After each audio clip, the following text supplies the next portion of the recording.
श्रीगुरुभ्यो नमः परमगुरुभ्यो नमः श्रीमदानन्दतीर्थभगवत्पादाचार्यगुरुभ्यो नमः।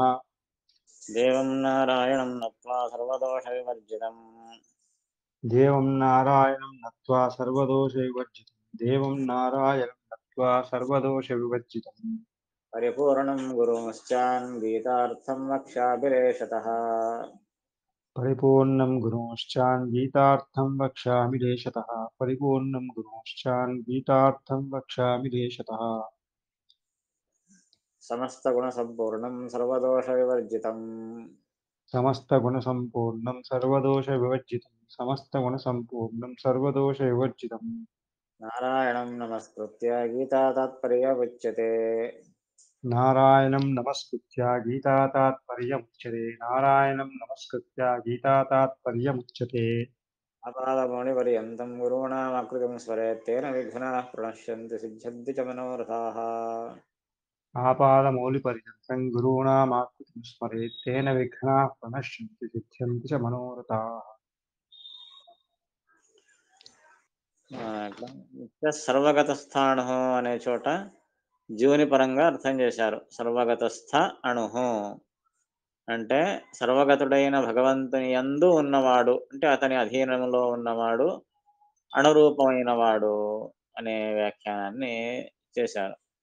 ఈ విధంగా ఆ సర్వగతుడైన భగవంతుని యందు అతని అధీనంలో ఉన్నవాడు అని ఎవరైతే చింతన చేస్తారో వారికి భగవంతుడు సమస్త దుఃఖములను నాశనం చేస్తాడు, వారిని భగవంతుడు ఉద్ధరిస్తాడు అనే మాటను చెప్పారు.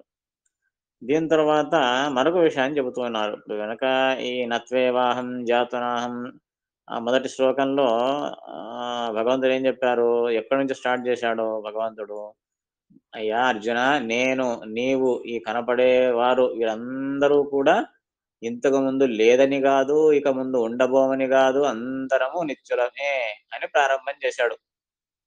నత్వేవాహం జాతునాసం నత్వం నేమే జనాధిపాహ నచైవ నభవిష్యామః సర్వే వయమతః పరం అనే శ్లోకంలో అక్కడి నుంచి స్టార్ట్ చేశాడు. మనం ఎవ్వరము అనిత్యులము కాదు అని స్టార్ట్ చేసి రానన్ని శ్లోకాలలో మనం చూస్తూ వెళుతున్నప్పుడు కొన్ని చోట్ల భగవత్పరంగా వ్యాఖ్యానం చేశారు శ్లోకాలను.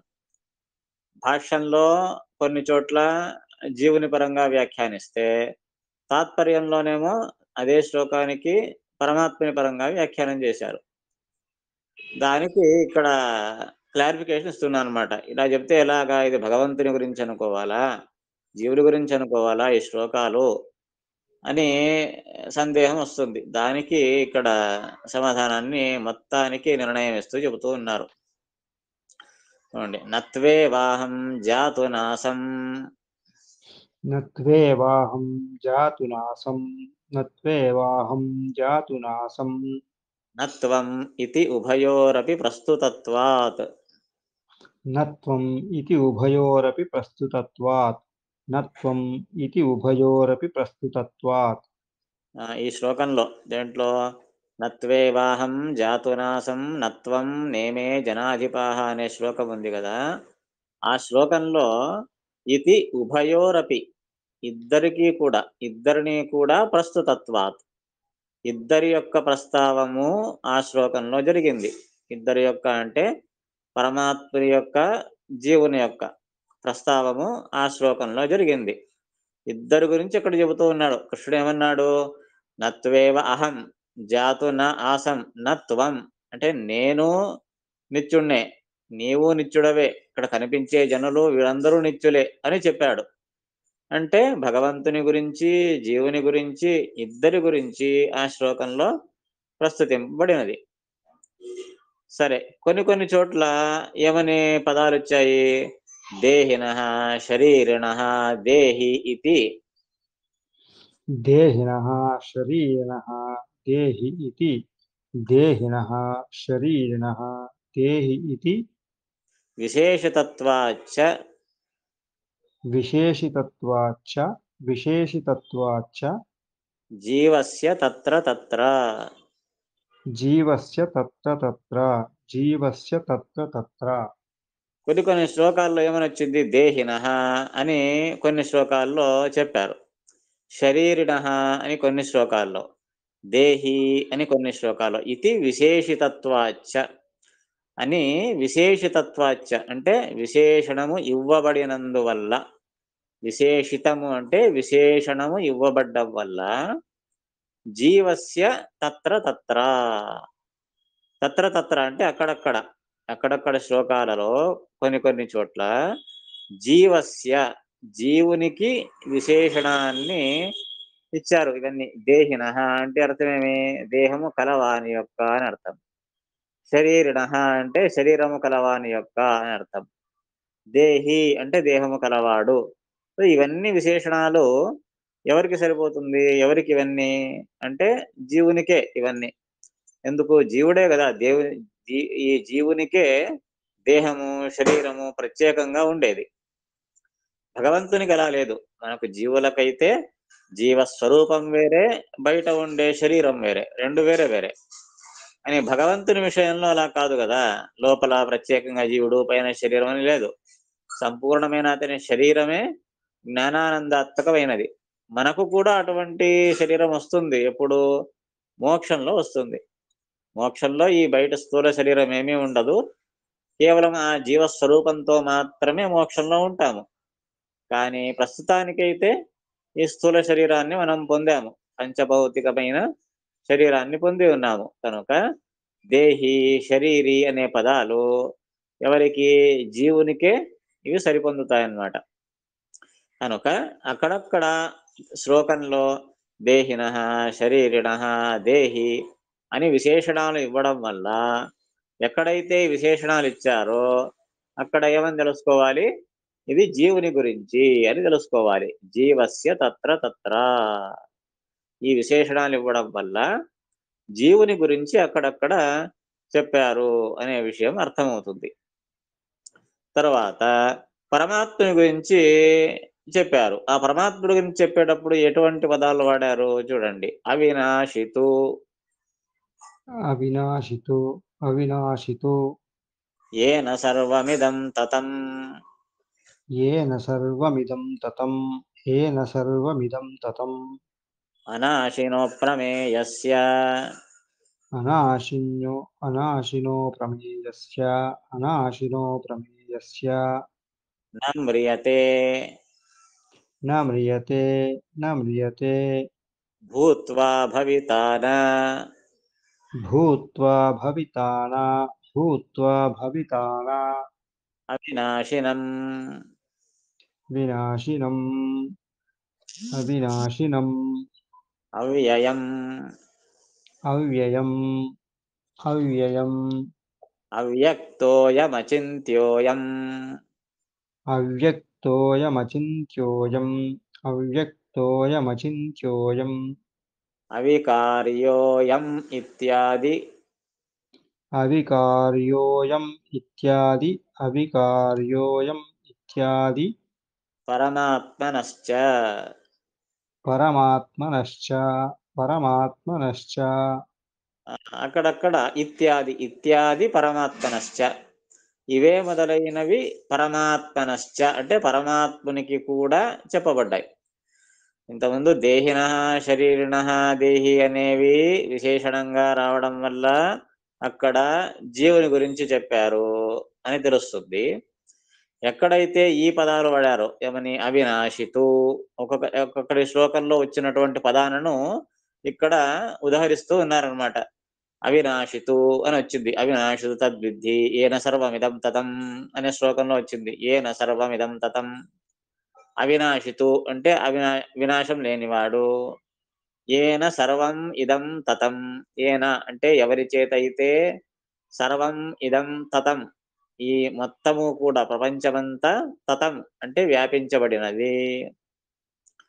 తర్వాత అనాశినో అప్రమేయస్య, ఇది కూడా వచ్చింది. అనాశినః నాశము లేనివాడు, అప్రమేయస్య అంటే ఊహించడానికి, తెలుసుకోవడానికి, సంపూర్ణంగా తెలుసుకోవడానికి సాధ్యం లేనివాడు. తర్వాత న మ్రియతే అని వచ్చింది. ఇతనికి మరణం లేదు. తర్వాత భూత్వా భవితా న, ఇతడు ఇంతకు ముందు ఉండి తర్వాత కూడా ఉండడు అని లేదు. భూత్వా భవితా వా నభూయః అని వచ్చింది. తర్వాత అవినాశనం అని వచ్చింది. అవ్యయం అని వచ్చింది. తర్వాత అవ్యక్తోయం అచింత్యోయం అవికార్యోయం ఉచ్యతే అని వచ్చింది. ఇక్కడంతా కూడా ఎవరు ఏం చెబుతూ ఉన్నారు? ఇత్యాది పరమాత్మనశ్చ. ఇవన్నీ కూడా పరమాత్మని గురించి చెబుతూ ఉన్నారు. ఇక్కడ మనకు ఆ డిఫరెన్షియేషన్ చెబుతూ ఉన్నారనమాట. అంటే జీవుని గురించి చెప్పారు కొన్ని చోట్ల. పరమాత్మని గురించి ఈ వాక్యాల ద్వారా, ఈ పదాల ద్వారా పరమాత్మని గురించి చెప్పారు. సో, ఈ అవినాశితు ఏన సర్వమిదం తతం వీటన్నిటిని కూడా ఇది జీవుని పరంగానే ఎందుకు అర్థం చేసుకోకూడదు అనంటే దానికి ముందు చెబుతూ ఉన్నారనమాట. ఇవన్నీ పరమాత్ముడికి సంబంధించినవి. ఇప్పుడు చెప్పినటువన్నీ అవినాశితు, ఏన సర్వవిదం తతం, అనాశనో ప్రమేయస్య ఇవన్నీ పరమాత్ముడి గురించి. ఎందుకు అనంటే ఒకవేళ వీటిని జీవపరంగా చెబితే ఏమవుతుంది అని ముందు చెప్తున్నారు చూడండి. నహి జీవేన తతం సర్వం. నహి జీవేన తతం సర్వం నహి జీవేన తతం సర్వం. చూడండి ఇంతకుముందు ఏన సర్వమిదం తతం అని వచ్చింది శ్లోకంలో. దాన్ని ఉదాహరించారు. దాని అర్థం ఏంటి? ఎవరి చేతనైతే ఈ ప్రపంచమంతా సర్వం ఇదం తతం, ఎవనిచే ఈ ప్రపంచమంతా వ్యాపించబడినదో అని చెప్పారు. ఇది పరమాత్మని పరంగానే సరిపోతుంది కానీ జీవుని పరంగా చెబితే ఇది సమంజసమవుతుందా? అది చెప్తున్నారు. నహి జీవేన తతం సర్వం.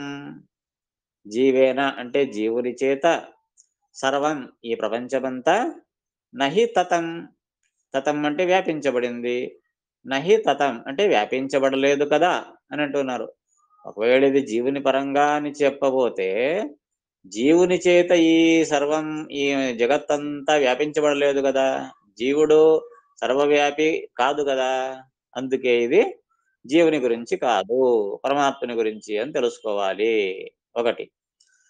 తర్వాత అనాశిన అప్రమేయస్య అని వచ్చింది.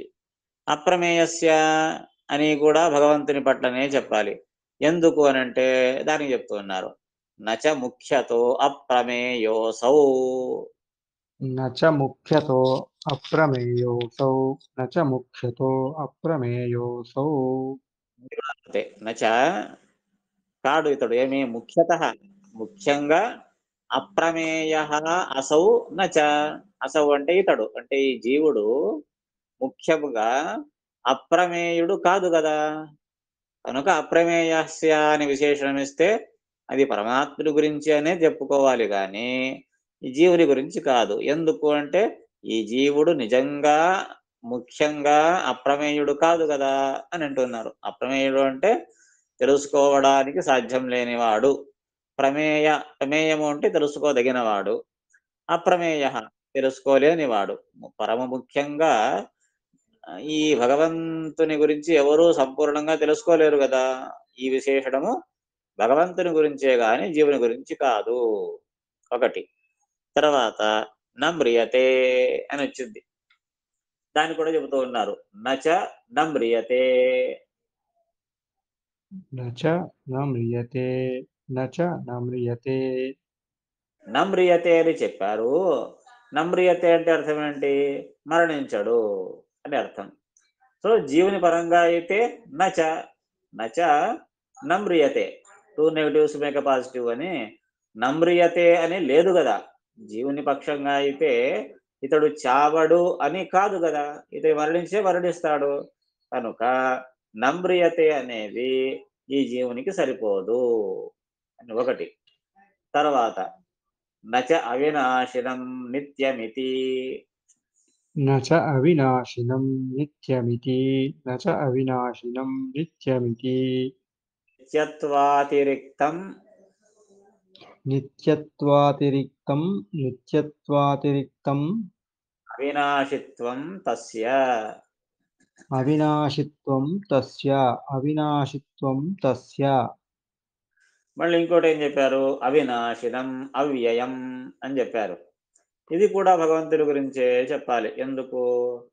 ఈ జీవుడు అవినాశి, నిత్యం, నిత్యము అవినాశి రెండు పదాలు ఒకరికే ఎందుకు చెప్పాలి?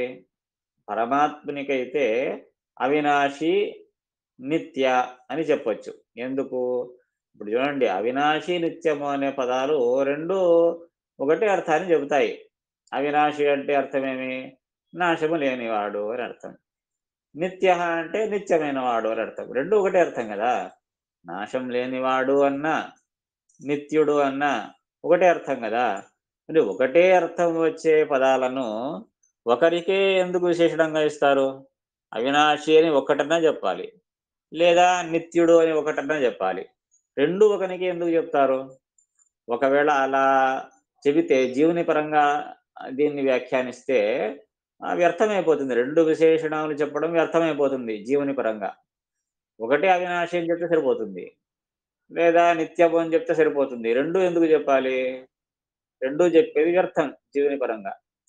దీన్ని పరమాత్ముని పరంగా అర్థం చేస్తే సరిపోతుంది.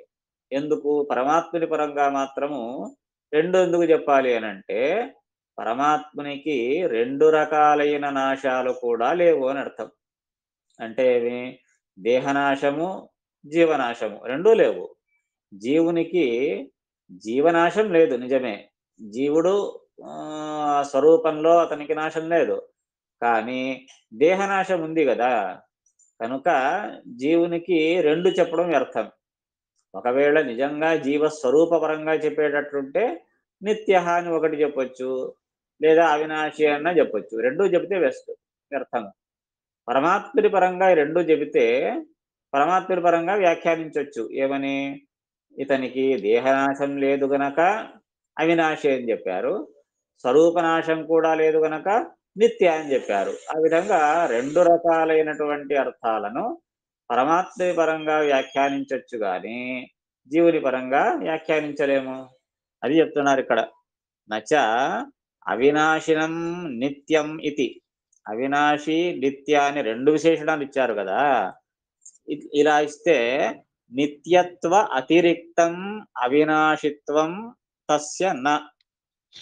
నిత్యత్వము కంటే అతిరిక్తమైన అవినాశిత్వము అనేది జీవునికి లేదు. నిత్యత్వ అతిరిక్తం అంటే నిత్యత్వము కంటే భిన్నమైన అవినాశిత్వము అనేది జీవునికి లేదు కదా. నిత్యత్వం అంటే చాలు. ఈ నిత్యత్వము కంటే వేరేదైనటువంటి అవినాశిత్వము అనే గుణం ఎక్కడుంది జీవునికి? లేదు కదా. భగవంతునికైతే నిత్యత్వము కంటే వేరైన అవినాశిత్వం ఉంది.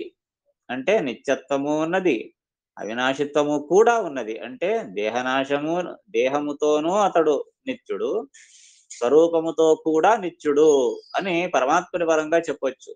అని జీవుని పరంగా చెప్పడానికి లేదు కదా. దేహ పరంగా నిత్యుడు, స్వరూప పరంగా నిత్యుడు అని చెప్పడానికి లేదు. దేహపరంగా ఇతడు అనిత్యుడే. కనుక ఇటువంటి రెండు విశేషణాలు పరమాత్మునికే సమంజసంగాని జీవునికి ఇది కుదరదు. ఒకటి. తర్వాత నచ అవ్యక్తత్వం అవికార్యత్వం చ ముఖ్యం. न च अव्यक्तत्वमविकार्यत्वं च मुख्यं न च अव्यक्तत्वमविकार्यत्वं च मुख्यं. ఇంకోటి ఈ విశేషం ఏం చెప్పారు భగవంతునికి? అవ్యక్తోయం అచింత్యోయం అవికార్యోయం అని చెప్పారు భగవంతుడు. అవ్యక్తత్వము, అవికార్యత్వము అనే గుణాలు చెప్పారు. అవ్యక్తత్వం అంటే వ్యక్తుడు కానివాడు, వ్యక్త కనబడడు అని అర్థము. అవికార్యత్వం అంటే వికారము లేనివాడు అని అర్థం. సో జీవునికి ఈ అవ్యక్తత్వము గాని అవికార్యత్వము గాని ముఖ్యంగా చెప్పొచ్చా? జీవునికి నచ ముఖ్యం అంటున్నారు. ఇది జీవునికి ముఖ్యము కాదు, అముఖ్యంగా మాత్రం. అవ్యక్తము అంటే కనబడడు, నిజమే. అణుస్వరూపుడు గనక జీవుడు కనబడడు, ఓకే. కానీ యోగులకు కనిపిస్తాడు, జీవస్వరూపాన్ని కనిపించేవాళ్ళు. కానీ ఆ భగవంతుడు నిజంగా అతని స్వరూపమే అవ్యక్త స్వరూపం, ఎవరికి కనబడడు. కనుక ముఖ్యమైన అవ్యక్తత్వం అనే గుణము భగవంతునికే తప్పనిస్తే కేవలము తన అనుగ్రహం ఉంటే మాత్రమే అతడు వ్యక్తుడవుతాడు. అతని అనుగ్రహం లేకపోతే ఎవరికి వ్యక్తం కాడు. కనుక ఈ అవ్యక్తత్వం అనే గుణము ముఖ్యంగా ఎవరికి? భగవంతుడికే చెప్పాలి. అలాగే అవికార్యత్వం అనే గుణం కూడా ముఖ్యంగా భగవంతునికే కాని జీవునికి కాదు. ఎందుకు? అవికారి అంటే ఏమి? దేహముతో వికారం ఉండకూడదు, స్వరూపంలో వికారం ఉండకూడదు.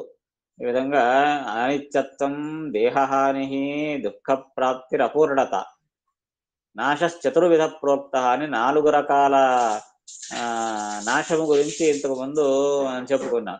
ఇదే భాషలో వచ్చింది 4 రకాలైన వినాశములు. అందులో 3 రకాలైన వినాశాలు కూడా జీవునికి ఉన్నాయి, ఒకటి మాత్రం లేదు. కనుక 4 రకాలైన వినాశం లేనివాడు అటువంటి అవికారిత్వము భగవంతునికి మాత్రమే. అనగా వినాశత్వం దేహహాని, అనిత్యత్వము దేహహాని, దుఃఖప్రాప్తి, అపూర్ణత్వము. వీటిలో ఆ అనిత్యత్వం ఒక్కటి లేదంతే జీవునికి. మిగిలిన 3 నాశాలు ఉన్నాయి. కనుక అవికార్యత్వం అనే గుణము భగవంతునికే ముఖ్యము గాని జీవునికి ముఖ్యం కాదు. తర్వాత నచ భూత్వా భవితా వా నేతి, నచ భూత్వా భవితా వా నేతి, నచ భూత్వా భవితా వా నేతి, దేహస్యాప్యనుత్పత్తిః.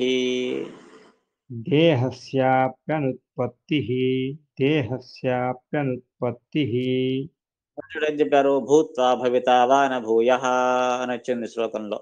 భూత్వా భవితా వా న, పరమాత్ముడు భూత్వా భవిత అంటే వెనక ఉండి తర్వాత లేకుండా, లేదా వెనక లేకుండా తర్వాత లేకుండా అని లేదు. ఎల్లప్పుడూ దేహముతో కూడా నాశము లేనివాడు అని పరమాత్ముడు అని చెప్పారు. కానీ జీవుని పరంగా అయితే దేహస్యాపి అనుత్పత్తి నా, దేహముతో కూడా అనుత్పత్తి అనేది లేదు జీవునికి. దేహముతో ఉత్పత్తి ఉండనే ఉంది. పరమాత్మునికి మాత్రమే ఆ దేహము జీవుడు ప్రత్యేకముగా లేదు. జీవునికి ప్రత్యేకంగా దేహం ఉంది, దేహముతో ఉత్పత్తి ఉంది, ఆ దేహము యొక్క నాశము కూడా ఉంది. కనుక దేహస్యాపి అనుత్పత్తి నా, దేహముతో కూడా అనుత్పత్తి అనేది జీవునికి లేదు, భగవంతునికి ఒక్కటే. కనుక ఇవన్నీ భగవంతుడికి విశేషణాలు అని. తర్వాత పరమాత్మనస్తు, పరమాత్మనస్తు, పరమాత్మనస్తు దేహ వియోగాదికమపి, దేహవియోగాదికమపి, దేహవియోగాదికమపి నాస్తితి అవినాశిత్వాది విశేషణం. నాస్తితి అవినాశిత్వాది విశేషణం, నాస్తితి అవినాశిత్వాది విశేషణం. ఈ అవినాశిత్వాది, ఈ అవినాశిత్వము, అప్రమేయత్వము, అవికార్యత్వము, ఏం విశేషణాలు చెప్పారు కదా, ఇవన్నీ కూడా పరమాత్మన భగవంతునికి దేహ వియోగాదికం అపి నాస్తి, దేహ వియోగాదులు కూడా లేవు. కనుక ఈ అవినాశిత్వాది విశేషణాలన్నీ పరమాత్మునికి అనే చెప్పాలి అని చెప్పారన్నమాట. ఈ ఈ విశేషణాలన్నీ వెనకటి శ్లోకాల్లో వచ్చాయి.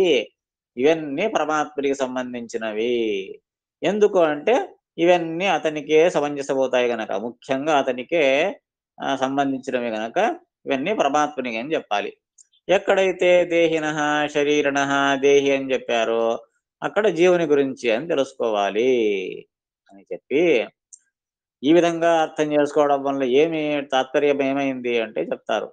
యస్మాదేవం భూతః, యస్మాదేవం భూతః, యస్మాదేవం భూతః తస్మాత్ సయేవ స్వతంత్రః, తస్మాత్ స ఏవ స్వతంత్రః, తస్మాత్ స ఏవ స్వతంత్రః తదధీనమన్యత్ సర్వం, తదధీనమన్యత్ సర్వం, తదధీనమన్యత్ సర్వం. అతః స ఏవ పురుషార్థదః, అతః స ఏవ పురుషార్థదః, అతః స ఏవ పురుషార్థదః. అతః తత్పూజా సత్కర్మైవ, అతః తత్పూజా సత్కర్మైవ, అతః తత్పూజా సత్కర్మైవ. అతః తదర్థం యుధ్యస్వ. అతః తదర్థం యుద్ధస్వ, అతః తదర్థం యుధ్యస్వ. చివరికి టోటల్లీ తాత్పర్యం చెప్తాయి. ఇంతకు చెప్పి ఏం ఉపదేశం చేసిన ఫలితం ఏంటి, ఎందుకు ఇవన్నీ చెప్తున్నాడు అంటే యస్మాత్ ఏవం భూతః, యస్మాత్ ఏ కారణం చేత, ఏవం భూతః, ఏవం భూతః అంటే ఈ రీతిగా ఉన్నాడో అని అర్థం. భగవంతుడు ఏ కారణం వల్ల ఈ రీతిగా ఉన్నాడో, ఈ రీతిగా అంటే ఏమి, పై చెప్పిన రీతిగా అని అర్థం. అతడే స్వతంత్రుడు, అతడే సర్వవ్యాప్తుడు, అతనికి దేహనాశాదులు లేవు, అతడు అవినాశి, అతడు నిత్యమైన వాడు, అతడు అవ్యక్తుడు. ఇవన్నీ ఇవన్నీ కూడా భగవంతునికి ఇటువంటి లక్షణాలతో ఉన్నాడు కనుక తస్మాత్ ఆ కారణం వల్ల స ఏవ స్వతంత్ర, స ఏవ అతడే స్వతంత్ర, అతడే స్వతంత్రుడు. పై చెప్పిన లక్షణాలు ఉండడం వల్ల ఆ పరమాత్ముడే స్వతంత్రుడైన వాడు. తదధీనం అన్యత్ సర్వం, అన్యత్ సర్వం అంటే అంతా కూడా, వేరే ప్రపంచమంతా కూడా తదధీనం అతని అధీనమైనది. అత ఆ కారణం వల్ల స ఏవ పురుషార్థదః, అందుకే అతడే, స ఏవ అతడే పురుషార్థదః, పురుషార్థమును ఇచ్చేవాడు. దహ అంటే ఇచ్చేవాడు, సకల పురుషార్థములను ఇచ్చేవాడు అతడే కనుక అత అందువల్ల తత్పూజ సత్కర్మైవ. దానివల్ల ఏం తెలిసింది చూడండి, ఒక్కొక్కటి ఇలా చెబుతూ వెళుతూ ఉన్నారు. ఇంతవరకు చెప్పిన దాని వల్ల ఏం తెలిసింది, ఆ భగవంతుడే స్వతంత్రుడు అని తెలిసింది. ఆ స్వతంత్రుడే అని తెలియడం వల్ల ఏం తెలిసింది, అతని అధీనంలో మొత్తం సమస్త ప్రపంచము ఉంది అని అర్థమైంది. దానివల్ల ఏం తెలుస్తుంది అంటే అతడే సమస్త పురుషార్థములను ఈ ప్రపంచానికి ఇచ్చేవాడు అని అర్థమైంది. దానివల్ల ఏమర్థమైంది, అత తత్పూజ సత్కర్మైవ, అత ఆ కారణం వల్ల తత్పూజ ఆ అటువంటి స్వతంత్రుడైన ఆ సమస్త పురుషార్థమును ఇచ్చేటటువంటి ఆ భగవంతుని యొక్క పూజ, తత్పూజ సత్కర్మైవ, అది సత్కర్మనే. భగవంతుని పూజించడం అనేది సమీచీనమైన సత్కర్మ కనుక ఇప్పుడు అర్జున ఏమైంది, ఆ భగవంతుని పూజాత్మకమైనదే ఈ యుద్ధము. అత తదర్థం యుద్ధస్వ, చూడు కంక్లూషన్ అది. అత అందువల్ల తదర్థం, తదర్థం అంటే దాని కొరకు, దాని కొరకు అంటే అతని పూజ కొరకు, ఆ సత్కర్మను చేయడం కొరకు యుద్ధస్వ నీవు యుద్ధం చెయ్యి. అలా తీసుకొస్తాను ఆర్డర్. నువ్వు ఎందుకు యుద్ధం చేయాలి అంటే ఇది సత్కర్మ గనక. ఇది సత్కర్మ ఎలాగైంది, ఇది భగవంతుని పూజ గనక. భగవంతుని పూజ ఎందుకయింది, అతని ప్రీతి కొరకు చేస్తున్నావు గనక. అతని విధి విధానాలు, వర్ణాశ్రమ ధర్మాలు ఏమేమి ఆజ్ఞాపించాడో దానిని చేస్తున్నావు గనక. అతని పూజనే ఎందుకు చేయాలి, అతడే సమస్త పురుషార్థ ప్రదుడు గనుక. అతడే పురుషార్థ ప్రదుడు ఎందుకయ్యాడు, అతని అధీనంలోనే ఇదంతా ఉంది గనుక. అతని అధీనంలో ఇదంతా ఎందుకుంది, అతడే స్వతంత్రుడు గనక. ఇలా రివర్స్ లో పోతే ఇదంతా ఈ విధంగా ఆ భగవంతుడే సమస్త పురుషార్థ ప్రదుడు గనక అతని పూజనే మన కర్తవ్యము. ఎందుకు, అతని అధీనంలో మనం ఉన్నాం గనక.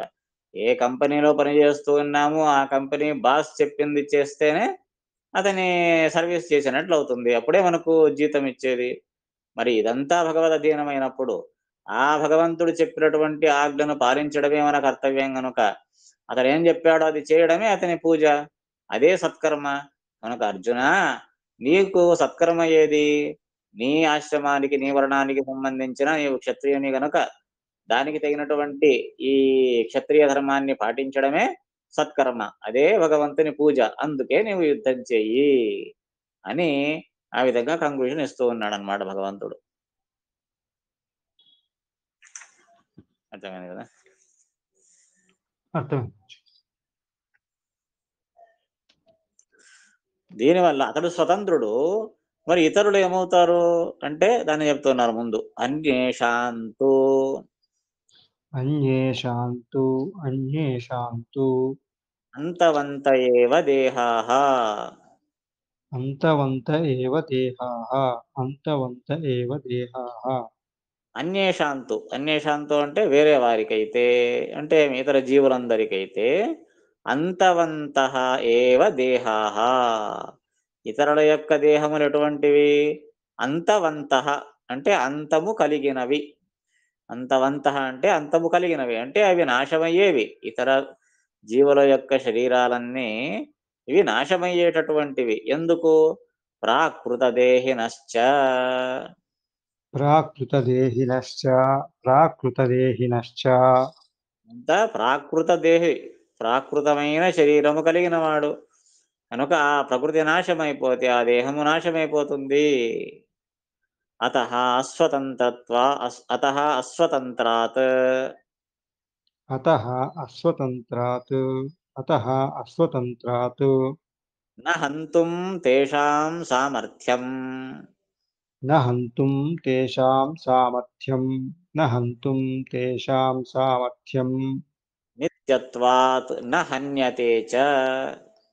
నిత్యత్వాత్ న హన్యతే చ నిత్యత్వాత్ న హన్యతే చ అతః ఆ కారణం వల్ల, అంటే వేరే ఇతర జీవులందరూ ప్రాకృత శరీరాన్ని పొందినవారు గనుక అవి అనిత్యములు, నాశమయ్యేటటువంటి శరీరాలు. అందుకే అస్వతంత్రత్వ, అందరూ అస్వతంత్రులు, అంటే ఆ ప్రకృతి యొక్క బంధములో ఉన్నవారు గనక వీరికి స్వతంత్రం లేదు, వీరి దేహం పైన వీరికి స్వాతంత్రం లేదు. అతః అస్వతంత్రాత్, వీరందరూ అస్వతంత్రులు గనుక న హంతుం తేషాం సామర్థ్యం, హంతుం సంహరించడానికి, తేషాం న సామర్థ్యం వారికి సామర్థ్యమే లేదు. నిజంగా అందరూ అస్వతంత్రులు. అస్వతంత్రులు స్వతంత్రంగా ఎలా సంహరించగలరయ్యా? సంహరించడానికి వారికి సామర్థ్యం లేదు. పోనీ అలా అనుకున్నా నిత్యత్వాత, జీవులు అసలు స్వరూపంలో నిత్యులు కదా, అందుకే హన్యతే చ, ఒకవేళ చంపుదామనుకున్నా చంపలేరు. ఎందుకు? జీవుడు నిత్యుడు, జీవానికి నాశమే లేదు గనక ఆ జీవుడిని సంహరించలేరు. తస్మాత్ హంత హత ఇతి.